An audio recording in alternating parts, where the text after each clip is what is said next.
everyone, it's Jessica, and today I'm going to do a demo and a review of the Hourglass Ambient Lighting Palette. Now this retails for $58, which is ridiculous, and it was one of those things that for literally a year I grappled with back and forth, and at one point I bought one single powder of, it wasn't one of these, it was diffused light, and I wasn't impressed, so I returned it because that one alone was like, I want to say almost $50. So I returned it and I was going to get this like in its place because it was only a little bit more expensive, and I didn't. And now I regret that because I could have been looking awesome for a year. So I'm going to get into the demo of how I use this as someone with fair skin, because I think that's different than someone that has darker skin. Because the colors, it makes a difference where you would put them on your face. So let's go ahead and get into the demo, and afterwards I will go into the details of if I would recommend this and other things like that. Okay, so I've done my makeup for the day, and the last thing I haven't done is highlight or finishing powder or whatever. And I've mentioned in a few recent videos that I really don't powder my face anymore. I used to use like a mattifying powder right here, but I realized that that's kind of what makes me look more youthful and more awake. And so when I powder that little bit of grease away, for me on my skin, I feel like it ends up looking just dull, especially in the winter when I'm already dry. So I really have not been using setting powders very much, especially in that area. But for the sake of this video, I will show you what I would do, because these powders don't make me look dry and cakey and dull, because that literally the idea behind them is that it's adding life and light into your face. So I really only use two colors in this. I use this color here and this color here, and if I get it right, this must be Radiant Light and Incandescent Light. I think I labeled them wrong the other time. And then this one I think is Dim Light.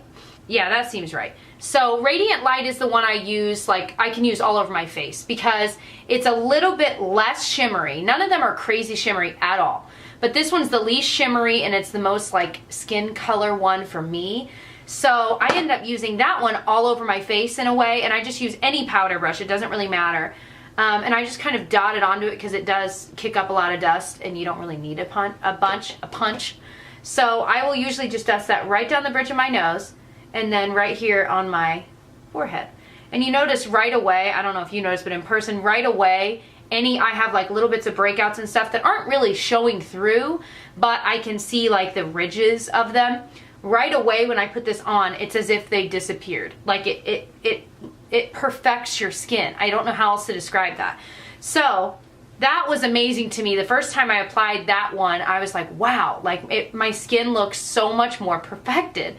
Then what I'll typically do is I'll still take that same color and go ahead and put it where I'm going to add highlight as well, but just to add a little bit more perfection, I'll kind of dust that even right over my concealer there and back, and same thing on the other side.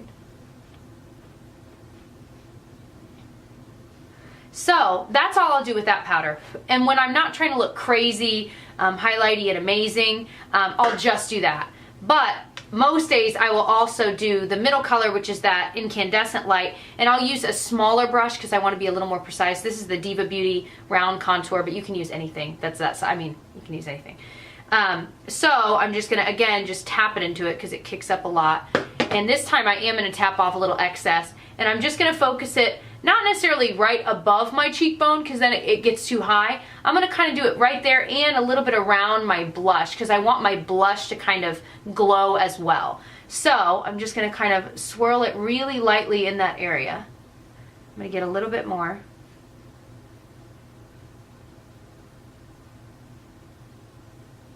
I can even take a little bit up above the brow bone there if you wanted. And it just adds a little bit of a sheen. There is some shimmer to it, but it's nothing, you know, it's nothing like the Mary Luminizer where, you know, it's like crazy shimmery, like you can literally use this as an eyeshadow. Nothing like that. It adds the most perfect amount of glow. You really can't screw it up. So let me go ahead and do it to the other side. Same thing. In the highlight area above my cheekbone, but also a little bit on the blush, just because I used a matte blush today. So just to awaken it a little bit more.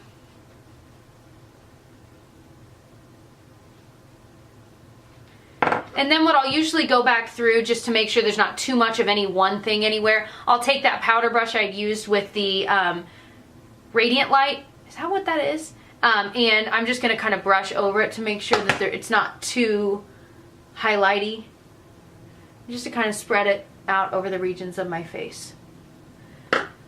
So the only one I really am not finding myself using is this one here, just because it is more of an orange tone.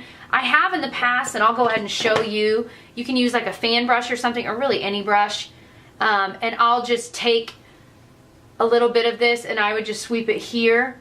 But it really doesn't, I don't even want to do it because it doesn't really do anything for it. It just adds a little bit of shimmer back to the bronzer or contour that you might have used.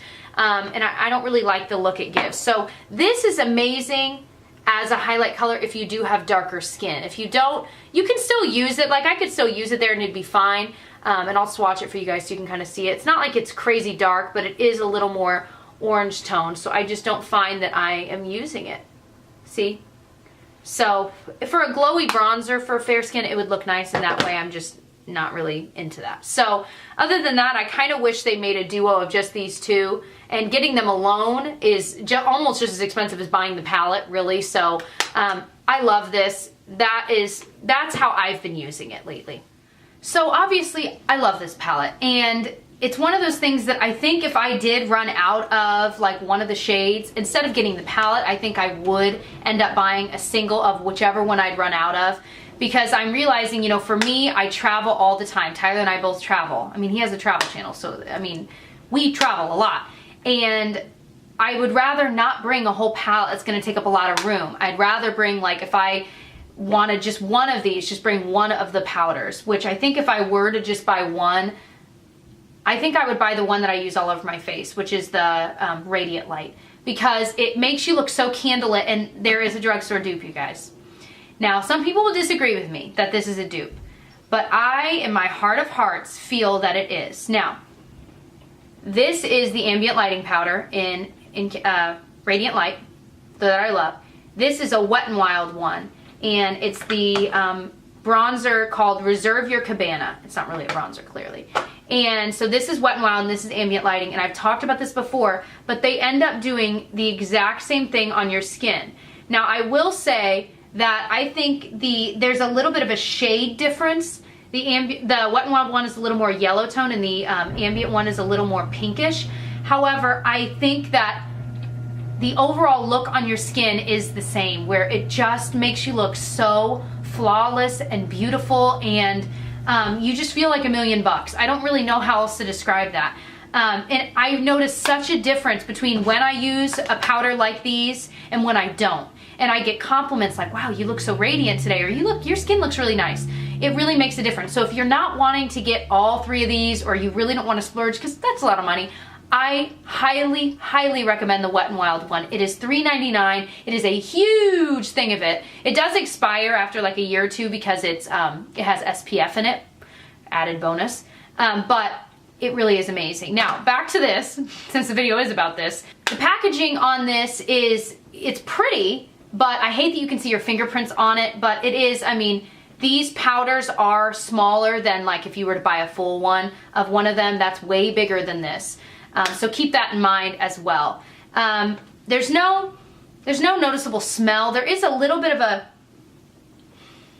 and I noticed this with the one when I bought it. I guess there is a smell, but it's nothing that's so pungent that it bothers you. You know, no horrible smell or anything like that. The texture of these is really just velvety. The only one that doesn't feel as velvety, although it looks velvety, is the middle one in Incandescent Light. That's the only one that doesn't feel as smooth as the others, but it goes on just as smooth, if that makes a difference. I noticed that the wear time, it stays put. It doesn't go anywhere, especially if you've used a primer on your face. Now, what I have noticed is that when I use a setting spray on top of it, it really electrifies it. So when I have first applied this in the morning and I apply a setting spray, it's almost too much.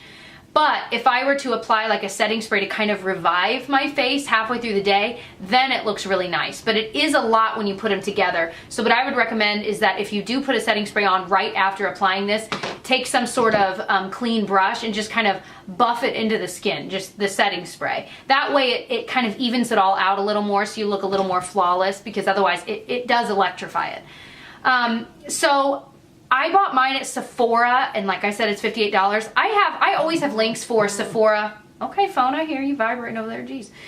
I do always have links for Sephora coupons below, so I will put any coupons I can find down below if you're interested.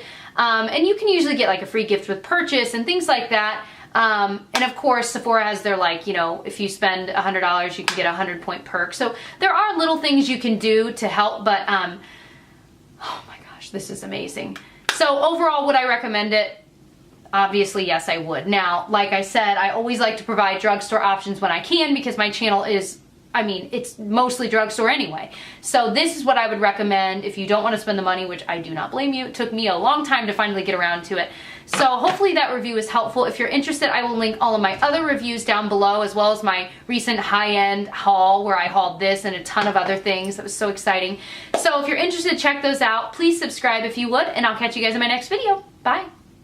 Hey everyone, it's Jessica, and today I have a review of the e.l.f.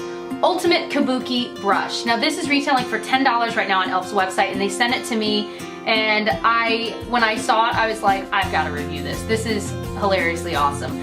Because it looks like the Becca brush. I want to say it's called like the One brush or something like that. I don't own it, but it's really, really pricey, which is why I don't own it. But this one looks like it's about the same size. This brush is incredibly soft. $10